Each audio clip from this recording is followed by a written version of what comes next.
नमस्ते, सदा वत्सले मातृभूमि, जय हिंद दोस्तों। आज की टॉप डिफेंस हेडलाइंस है। आइनस वेला जो कि चौथी कलवरी क्लास की सबमरीन है, वो भारतीय नौसेना में जल्द शामिल होगी। सीडीएस जनरल विपिन रावत ने कहा कि भारतीय सशस्त्र बलों को साल भर विवादित सीमाओं पर तैनात रहने की जरूरत है। भारतीय सेना को जल्द ही अमेरिका से 72,600 716 असॉल्ट राइफल्स का दूसरा बैच मिलने वाला है। सीडीएस जनरल विपिन रावत ने तिब्बत को लेकर दिया एक बड़ा बयान। भारतीय सेना संयुक्त राज्य अमेरिका से 716 M60 जनरल पर्पस LMG खरीदेगी।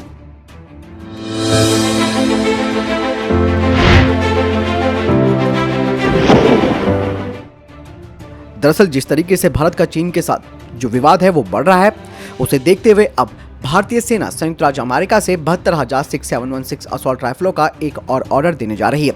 और ये सेना को 72,000 राइफलों की पहली खेप के बाद असॉल्ट राइफलों का दूसरा बैच मिलेगा। बता दें कि ये सशस्त्र बलों को दी गई जो वित्तीय शक्तियां हैं, यानी कि जो फाइनेंशियल पावर दी गई है, उसके तहत इन राइफलों का ऑर्डर दिया जा रहा है। भारतीय सेना को आतंकवाद विरोधी अभियानों को अंजाम देने के लिए 600 असॉल्ट राइफलें मिली थी और ये भी भारत ने फास्ट ट्रैक प्रोक्यूरमेंट के तहत राइफलें हासिल की थी। आइनस वेला जो कि 4th कलवरी क्लास की सबमरीन है, वो भारतीय नौसेना में जल्द ही शामिल होगी। आइनस वेला 6 आइनस कलवरी श्रेणी की डीजल अटैक पनडुब्बियों में से चौथी है, जिसे इस महीने के अंत से पहले भारतीय नौसेना में कमीशन किया जाएगा। बता दें कि आइनस वेला को फ्रेंच नेवल ग्रुप और मजगांव डॉक शिप बिल्डर ने डिजाइन किया है। हालांकि आइनस वेला एक डीजल अटैक वाली पनडुब्बी है, लेकिन भविष्य में इसे और ज्यादा अपग्रेड किया जाएगा, क्योंकि ये स्कॉर्पियन क्लास के डिजाइन पर आधारित है। 160 मिसाइल को ले जाने की क्षमता रखने वाली इस पनडुब्बी में डीआरडीओ के द्वारा डिजाइन की जा रही एयर इंडिपेंडेंट प्रपोजन टेक्नोलॉजी को बाद के वर्षों में इसमें लगाया जाएगा, यानी कि मिड लाइफ रिफिट के दौरान। Chief of defence staff general Vipin Rawat लगातार अपने एक्शन मोड पर दिख रहे हैं। सीडीएस जनरल विपिन रावत ने कहा कि चीन और पाकिस्तान को देखते हुए भारतीय सशस्त्र बलों को सतर्क रहना होगा। साथ ही साथ विवादित सीमाओं और तटीय क्षेत्र में साल भर तक तैनात रहने की जरूरत है। इसके अलावा विपिन रावत जी ने तिब्बत को लेकर भी एक बड़ा बयान दिया, जिससे कि अब ये बात आप समझ सकते हैं कि भारत तिब्बत को लेकर कितना सिंसियर हो चुका है। क्योंकि जब तक भारत तिब्बत का मुद्दा उठाएगा नहीं, तब तक चाइना कभी लद्दाख तो कभी अरुणाचल प्रदेश में घुसपैठ करने की कोशिश करता रहेगा। ऐसे में जनरल विपिन रावत जी ने कहा कि सरदार वल्लभ भाई पटेल चाहते थे कि भारत और चीन के बीच तिब्बत एक बफर देश का काम करेगा, और इसीलिए उन्होंने तिब्बत को एक स्वतंत्र तिब्बत की आवश्यकता पर जोर दिया था। आपको बता दें कि बफर देश वो देश होता है जो उन दो देशों के बीच स्थित रहता है जहां पर लंबे समय से संघर्ष चल रहा हो, और ऐसे में बफर देश के जरिए दूसरे देश के बीच तनाव को कम करने का प्रयास रहता है। वहीं दूसरा पहलू यह है कि चीन ने हमेशा तिब्बत को अपना हिस्सा बताया है, और ऐसे में सीडीएस विपिन रावत जी ने सरदार पटेल के बयान के जरिए तिब्बत को स्वतंत्र बताते हुए चीन को आईना दिखाया है, और चीन इस बात से अब जरूर बौखलाएगा। उन्होंने कहा कि 1950 में भारत ने अपने सुरक्षा तंत्र को डगमगाने दिया था, जिसका परिणाम 1962 में चीन के साथ जंग के दौरान चुकाना पड़ा। आगे रावत जी बताते हैं कि 1962 के बाद भी कई बार चीन के साथ भारत की झड़पें हुई थी, और इसीलिए रावत जी ने कहा कि अब भारतीय सेना को सीमाओं पर मुस्तैद रहना होगा। और ये तमाम झड़पें इस ओर इशारा करती हैं कि अब देश की सेना हर खतरे से निपटने के लिए तैयार रहती है। अमेरिका की सेना दुनिया का सबसे शक्तिशाली लेजर हथियार बना रही है, और ये लेजर हथियार करीबन 300 किलोवाट का होगा, और इसका अगले साल परीक्षण किया जा सकता है। इस हथियार को जनरल एटॉमिक्स, इलेक्ट्रोमैग्नेटिक सिस्टम और बोइंग कंपनी मिलकर बना रही है। ये एक जहाज के कंटेनर के आकार का होगा, और एक बड़े ट्रक पर इस हथियार को रखा जाएगा, और ये अब तक बनाए गए लेजर वेपन में सबसे शक्तिशाली होगा। जनरल एटॉमिक्स के अध्यक्ष ने बताया कि बेहद ताकतवर छोटा सा लेजर हथियार अब तक बनाए गए हथियारों में सबसे घातक है। अमेरिकी नौसेना ने सबसे पहली बार लॉज नाम के लेजर वेपन को वर्ष 2014 में बनाया था।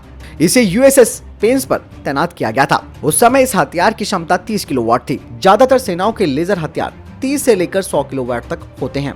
बता दें कि इसकी मदद से किसी भी ड्रोन विमान को पलक झपकते ही मार गिराया जा सकता है। अमेरिका के इस नए हथियार से उसकी मारक क्षमता कई गुना बढ़ गई है। आमतौर पर ये हथियार कई तरीके के फाइबर लेजर पर आधारित होते हैं, और बाद में एक बीम से किरणें निकलती हैं और दुश्मन खाक हो जाता है। इस नए लेजर वेपन में कई शीशे लगाए गए हैं जो आपस में जुड़े हुए हैं, और ये नया लेजर हथियार अमेरिकी सेना के उस प्रोजेक्ट का हिस्सा है जिसके जरिए आकाश से आने वाले खतरों से निपटने के लिए रक्षात्मक लेजर हथियार बनाया जा सके। डिफेंस एक्सपर्ट्स का कहना है कि इतने शक्तिशाली लेजर हथियार की मदद से बड़े लक्ष्यों और तेजी से कई लक्ष्यों को तबाह किया जा सकता है, और इस शक्तिशाली वेपन से आने वाले समय में ballistic missile, cruise missile, drone, fighter jet और हेलीकॉप्टर का खात्मा किया जा सकेगा।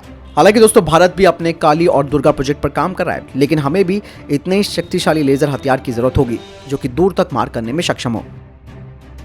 डिफेंस एक्विजिशन काउंसिल ने 716 जनरल पर्पस मशीन गन को यूएस से खरीदने की मंजूरी दे दी है, जिन्हें कि इंडियन स्पेशल फोर्स के लिए खरीदा जाएगा और ये डील लगभग 400 करोड़ रुपए की बताई जा रही है।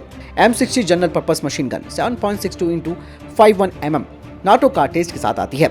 ये 650 राउंड पर मिनट के हिसाब से गोलियां दाग सकती है। 716 जनरल पर्पस मशीन गन बहुत ही जल्द भारत आ सकती है और इस डील को गवर्नमेंट टू गवर्नमेंट रूट के तहत किया जा रहा है। भारत की private sector firm FFF defence ने इजरायली फर्म फैब डिफेंस को पछाड़ा है AK-47 राइफल के अपग्रेडेशन के लिए, जिसके तहत अब FFF डिफेंस आर्मी की साउथ वेस्ट कमांड की 24 AK-47 राइफलों का अपग्रेडेशन करेगी और इसके बाद उन्हें एक बड़ा कॉन्ट्रैक्ट मिल सकता है। FFF डिफेंस के अपग्रेडेशन में इस राइफल में न्यू फोल्डेबल बट स्टॉक, नया डस्ट कवर जो कि राइफल में एक साइड को माउंट करने में मदद करेगा। इसके साथ ही इस राइफल में बाईपाउट्स को माउंट करने की भी क्षमता होगी और इसके अलावा इसमें हैंड गार्ड और वर्टिकल ग्रिप भी लगाई जाएगी। इसके अलावा FFF ने एक और ऑफर किया है भारतीय सेना को कि वे बिना किसी अतिरिक्त लागत पर इस राइफल को फ्लैश हाइडर के साथ भी जोड़ेगी। हालांकि जो भारतीय सेना की रिक्वायरमेंट है उसमें ये बात नहीं कही गई है, लेकिन FFF एक और ऑप्शन दे रहा है भारतीय सेना को। हाल ही में तेजस SP-36 फाइटर जेट की असेंबली की तस्वीर HAL से सामने आई है, जो कि भारतीय वायुसेना का 16वां और आखिरी सिंगल सीट FOC स्टैंडर्ड तेजस मार्क 1 एयरक्राफ्ट है और इसे 2022 में भारतीय वायुसेना को सौंप दिया जाएगा। इसके अलावा 7th और 8th FOC स्टैंडर्ड तेजस जल्द ही अपनी पहली उड़ान भरने के लिए तैयार है और इसके अलावा 9वां और 10वां एयरक्राफ्ट अपने फैब्रिकेशन और एडवांस स्टेज में पहुंच चुका है अपनी असेंबली में और मार्च 2022 तक इसे भी इंडियन एयरफोर्स को दे दिया जाएगा। प्रधानमंत्री मोदी ने अपने स्पेनिश के समकक्ष के साथ बातचीत की और ये मीटिंग G20 के समिट के बाद की। उन्होंने स्पेन को भारत में डिफेंस सेक्टर में इन्वेस्टमेंट करने को कहा है। आपको बता दें कि भारत पहले से ही स्पेन के साथ कई डिफेंस प्रोजेक्ट्स पर काम कर रहा है, जिसमें कि हाल ही में 56 यानी कि 56-295 एयरक्राफ्ट के लिए करार किया गया है एयरबस स्पेन के साथ और स्पेन की फर्म नवेंटिया भारतीय नौसेना के P-75I प्रोजेक्ट के तहत 6 नेक्स्ट जनरेशन कन्वेंशनल सबमरीन्स की दौड़ में भी खड़ा है। इसके अलावा स्पेन का जुआन कार्लोस वेसल भारतीय नौसेना के 4 landing platform dock amphibious vessel के टॉप कंटेंडर में बना हुआ है। Air chief marshal Vivek Ram Chaudhari ji ने एक इंटरव्यू में बताया कि भारतीय वायुसेना का ध्यान 83 तेजस मार्क 1A फाइटर जेट, इसके अलावा 114 MRFA fighter jets, 36 AMCA mark 1 और 90 AMCA mark 2 5.5 generation fighter jets पर है।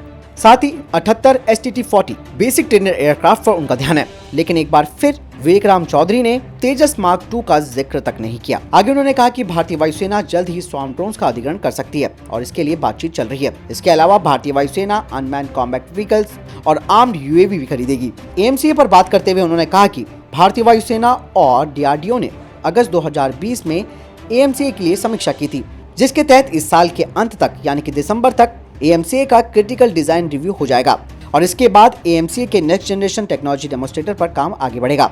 इंडियन एयरफोर्स चीफ ने कहा कि 114 MRFA फाइटर जेट्स को हर हाल में खरीदा जाएगा और अभी इन सब का मूल्यांकन चल रहा है और ये पूरा program make in India initiative के तहत होगा, जिसमें की टेक्नोलॉजी ट्रांसफर की जाएगी भारत की घरेलू कंपनियों को। तो दोस्तों, ये थे अब तक की टॉप डिफेंस और स्पेस अपडेट। वीडियो के संबंध में कोई प्रश्न जवाब है, आपका कोई सवाल है, कमेंट सेक्शन में लिखकर जरूर पूछ सकते हैं। मैं इस वीडियो के लिए इतना ही, मिलता हूं वीडियो के साथ। चैनल सब्सक्राइब करना ना भूलिएगा। जय हिंद, वंदे मातरम।